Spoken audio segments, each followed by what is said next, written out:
میں ہندوستان بھر میں جاتا ہوں تو 2-3-4 چیزیں اپنے مسلمان بھائیوں کے درمیان پاتا ہوں، اللہ کرے آپ کے یہاں نہ ہو، اگر ہیں تو ختم کرنے کی کوشش کریں۔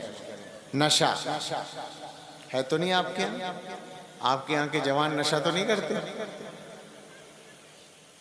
اگر ایسا ہے تو بہت مبارکباد، لیکن اگر ایسا نہیں ہے تو پھر ٹھیک کرنے کی کوشش کریں۔ پورے ملک میں شرم کی بات ہے، یہاں کہنا اللہ جانے آپ کو شرم آئے گی کہنے سے، لیکن مجھے کہنا چاہیے کہ ہندوستان کا اگر جائزہ لیا جاتا ہے تو ہمارے ماحول میں نشہ زیادہ چل رہا ہے۔ دوسرے، سودی قرضہ، کوئی جگہ نہیں بچی ہوئی ہے ہندوستان میں جہاں میں گیا اور میں نے پوچھا اور وہاں کوئی سودی قرضے میں دبا ہوا نہ ملا ہو۔ آپ کے ہاں تو نہیں ہے؟ ویسے ہی سر ہلا رہے ہو، پیچھے لوگ کہہ رہے ہیں تمہیں پتہ نہیں ہے کچھ؟ ہمیں معلوم ہے سب جگہ ہے، اچھی سے اچھی آبادیوں میں ہے۔ اسی طرح سے گھریلو جھگڑے، آدھے سے زیادہ گھروں میں جھگڑے ہیں یا نہیں؟ کیوں ہیں آخر؟ کیوں نہیں سوچتے کہ جھگڑے ختم بھی ہونے چاہیے، یا ایسی ہی مصیبت کے ساتھ جینا اچھا لگتا ہے؟ میں سیدھی بات، مختصر بات چونکہ میں کرنا چاہتا تھا، مختصر ہی بات کہہ رہا ہوں کہ انصاف کی عادت ڈال لو، جھگڑے ختم ہو جائیں گے۔ کیا ہمارے گھروں میں یہ ماحول نہیں بنا ہوا ہے کہ بیٹے اور بہو میں جھگڑا ہو تو غلطی کس کی ہوتی ہے؟ ہمیشہ بہو کی، بیٹا ٹھیک ہے، اور بیٹی اور داماد میں جھگڑا ہو تو غلطی کس کی؟ ہمیشہ داماد کی۔ ایسا ہو سکتا ہے کیا؟ وہ آدمی نہیں ہے کیا؟ اب آپ غور کریں کہ اگر ماں باپ یہ طے کر لیں کہ ہمارے گھر میں جس کی غلطی ہوگی ہم اس کی غلطی بتائیں گے، بیٹے کی غلطی ہوگی تو بہو کا ساتھ دیں گے، تو بتائیے کہ بہو آرام سے رہے گی یا نہیں؟ آپ کا ساتھ دے گی یا نہیں؟ لیکن آپ تو لڑائی کر کے اس کو اپنے ساتھ کرنا چاہتے ہیں۔ بیٹی کی غلطی ہو، آپ مان لیں کہ ہاں میری بیٹی کی غلطی ہے، داماد صحیح کہہ رہا ہے، تو بیٹی کا گھر آباد رہے گا یا نہیں رہے گا؟ جھگڑے ختم ہوں گے یا نہیں ہوں گے؟ غصے کو پینے کی عادت ڈال لیں تو روزانہ کے جو جھگڑے ہیں، روزانہ کی جو الجھنیں وہ ختم ہو جائیں گی یا نہیں؟ مگر نہیں صاحب، ہم کر کے ہی نہیں دیں گے۔ کیوں نہیں کریں گے؟ اس لیے کہ ایسی جگہوں پہ ہم نہیں جاتے جہاں ہمیں ان چیزوں کی تربیت ملتی ہے۔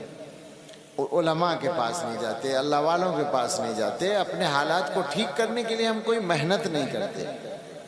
اب یہ ہمارے ماحول میں مدرسے چل رہے ہیں، ان مدرسوں کو اللہ جانے مسلمانوں نے کیا سمجھ رکھا ہے۔ میں جہاں تک جانتا ہوں، مولانا عاشق صاحب تصحیح کرتے ہیں اگر غلطی ہو، مدرسوں میں پڑھنے والے مسلمانوں کے بچے 2% ہیں، 98% بچے مدرسوں سے الگ ہیں، سارے مل کر۔ تو ایک سوال ہے کہ جب اللہ تعالیٰ کے یہاں جنت میں جانے کے لیے نماز وغیرہ شرط ہے، دین پر عمل کرنا شرط ہے، اور 98% بچوں نے قرآن ہی نہیں پڑھا ہے، تو وہ نماز بیچارے کیسے پڑھیں گے؟ دین نہیں سیکھا ہے تو وہ کیسے پڑھیں گے؟ تو آپ نے کیا انتظام کیا اپنے بچوں کے دین پر قائم رہنے کا؟ آپ یہ فکر کرتے ہیں نا کہ بچوں کو کوئی پریشانی نہ ہو۔ ماں باپ یہ چاہتے ہیں کہ ہمارے مرنے سے پہلے سب بچوں کی شادی ہو جائے، سب کا روزگار لگ جائے، سب کا گھر بن جائے، یہ تو چاہتے ہیں نا، کوشش بھی کرتے ہیں۔ کچھ لوگ کامیاب بھی ہو جاتے ہیں، اور جو کامیاب ہو جاتے ہیں وہ بڑے خوش ہوتے ہیں کہ جی اللہ نے سارے مسئلے حل کر دیے۔ یہ نہیں سوچتے کہ ایک سب سے بڑا مسئلہ ابھی باقی ہے، اور وہ یہ ہے کہ اللہ کے یہاں جا کے کیا ہوگا۔ یہ مسئلہ خیال میں نہیں آتا۔ مسلمان ہونے کے بعد یہ مسئلہ ذہن میں نہ آئے، اس کا کیا مطلب ہے؟ آخر کیسا ایمان ہے ہم لوگوں کا؟ ہر ماں باپ کو فکر ہے کہ ہمارے مرنے کے بعد ہمارے بچے کیا کریں گے، یہ فکر ہے، لیکن یہ فکر نہیں کہ یہ بچے خود جب مریں گے تو ان کا کیا ہوگا۔ ہمارے مرنے کے بعد بچوں کا کیا ہوگا یہ فکر ہے، بچوں کے مرنے کے بعد بچوں کا کیا ہوگا یہ فکر نہیں ہے۔ ہم مسلمان ہیں، ہمیں اللہ تعالیٰ کی طرف سے یہ نعمت ملی ہوئی ہے کہ ہمارے درمیان یہ علماء محنت کرتے ہیں مدرسے قائم کرنے کے لیے۔ اور میں ایک بات اور کہہ دوں کہ یہ جو محنت کرتے ہیں تو حقیقت میں یہ ان کے روزگار کا مسئلہ نہیں ہے، چاہے ان کو اس سے تنخواہ ملتی ہے مدرسے والوں کو۔ کیوں؟ اس کی وجہ یہ ہے کہ مدرسوں کی تنخواہ تو معلوم ہے نا آپ کو کتنی ہوتی ہے۔ مسجدوں کی اور مدرسوں کی آپ سب اس میں دخل ہوتا ہی ہے آپ کا، کمیٹی ہوگی آپ ہے نا کمیٹی. ہاں تو کمیٹی والوں کی مرضی کے بغیر تو محتمم صاحب کی تنخواہ بھی نہیں طے ہو سکتی، ناظم صاحب کی تنخواہ بھی نہیں طے ہو سکتی. سب کو پتہ ہے. سیدھا سا ایک سوال ہے کہ جتنی تنخواہ مدرسے میں مل رہی ہے اتنی تنخواہ یہ لوگ اگر مدرسے کا کام نہ کریں، دکان کر لیں، تو اس تنخواہ سے 2-4 گنا زیادہ کما لیں گے یا نہیں؟ سوال یہ ہے. اللہ تعالیٰ پہ احسان نہیں کرتے؟ نہیں، اللہ کا تو سب پر احسان ہے، ہم پر احسان ہے. ہمارا تو رواں رواں شکر ادا کرتا ہے، اور ہم مر مر کے زندہ ہوں اور شکر ادا کریں تو حق نہیں ادا ہوگا کہ اللہ نے ہمیں اس میں لگایا. یہ تو الگ موضوع ہے. آپ سے کہہ رہے ہیں، آپ کے سوچنے کی بات یہ ہے کہ یہ لوگ جو یہاں اپنے آپ کو مدرسوں میں گھیر کر بیٹھ گئے ہیں، اگر یہ پیسہ کمانے کے چکر میں پڑتے تو یہ اس سے زیادہ کماتے یا نہیں کماتے؟ اس کا مطلب یہ ہے کہ ہمارے لیے قربانی دے رہے ہیں، ان کا ہم پہ احسان ہے. مگر صاحب مسلمان کا رویہ جو ہے وہ ہے اپنی جگہ. آپ کے یہاں ایک مدرسہ لڑکوں کا پہلے سے چل رہا ہے، اور ایک بچیوں کے مدرسے کی بنیاد رکھی گئی. مولانا کوئی نام ذہن میں آیا؟ تم بتاؤ. معہد عائشہ للبنات مولانا عزیز صاحب فرما رہے ہیں، میں تائید کرتا ہوں. بہت اچھا. حضرت عائشہ صدیقہ رضی اللہ تعالیٰ عنہ حضرات صحابہ میں اور ازواج مطہرات میں علم کے اعتبار سے ممتاز ہیں، تو ان کی نسبت سے مدرسے کا نام بہت اچھا ہے.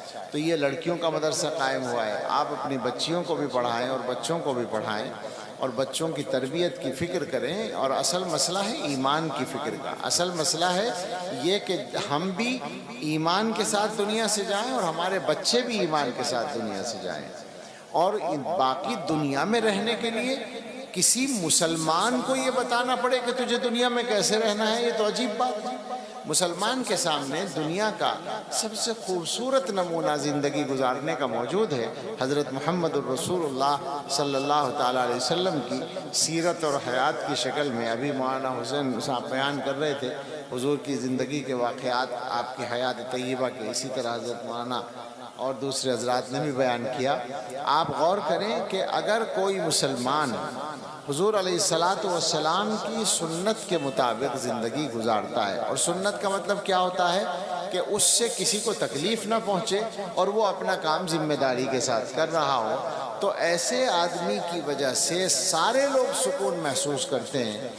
فی الحال جو ہمارے حالات ہیں وہ اچھے نہیں ہیں، لیکن جو لوگ سنت کے مطابق زندگی گزارتے ہیں ان کے ساتھ کیا ہوتا ہے. ایک واقعہ مشہور جو ہے وہ سنا لینا کافی ہے کہ شیخ الاسلام حضرت مولانا سید حسین احمد مدنی رحمۃ اللہ علیہ جیل میں گئے آزادی کی تحریک کے زمانے میں. تو سہارنپور کے ایک ہندو لیڈر تھے، پنڈت سیتا رام ان کا نام تھا، وہ بھی جیل میں گئے. ایک ساتھ ہی شاید دونوں گئے، اور ایک ہی بیرک میں ان کو رکھا گیا. لیکن 2-3 دن کے بعد پنڈت جی نے جیلر سے چپکے سے بات کی اور دوسری بیرک میں شفٹ ہو گئے. حضرت کو پتہ چلا تو حضرت نے جا کر ان سے ملاقات کی اور کہا کہ بھائی آپ مجھ سے کچھ آپ کو تکلیف پہنچی ہے شاید، اس لیے آپ نے میرے ساتھ رہنا پسند نہیں کیا. تو پنڈت جی ہنسے اور کہنے لگے کہ ایسا نہیں ہے، بلکہ آپ کے ساتھ جو 2-3 دن میں رہا تو آپ کے اخلاق اور آپ کا کردار دیکھ کے مجھے یہ اندازہ ہو گیا کہ اگر اور 2-4 دن رہا تو مسلمان بھی ہونا پڑے گا. آپ ایسی زندگی گزارتے ہیں. یہ ہے اصل معیار مسلمانوں کے لیے. یہ معیار زندگی کا، سنت کا یہ عمل ہماری زندگیوں میں آ جائے تو آپ سوچیں کہ ہندوستان کے حالات بدل نہیں جائیں گے. تو بس بدلنے پر بات چل رہی تھی. اپنے آپ کو بدلیے. شروع یہیں سے ہوئی تھی، یہیں پر ختم کرتے ہیں کہ اپنے آپ کو بدلنے کی فکر کیجئے. یہ مت سمجھیے کہ ہم تو ٹھیک زندگی گزار رہے ہیں. ہم لوگوں کی جو سب سے بڑی بیماری ہے وہ یہ ہے کہ ہم میں سے ہر آدمی اپنے آپ کو اچھا سمجھتا ہے. ہر آدمی یہ سمجھے بیٹھا ہے کہ میں تو ٹھیک ہوں، یہ سارے خراب ہیں. ہر آدمی نے یہ سمجھ رکھا ہے. ہر آدمی اپنی خرابیوں پہ نظر ڈالے اور اپنے آپ کو ٹھیک کرنے کی کوشش کرے.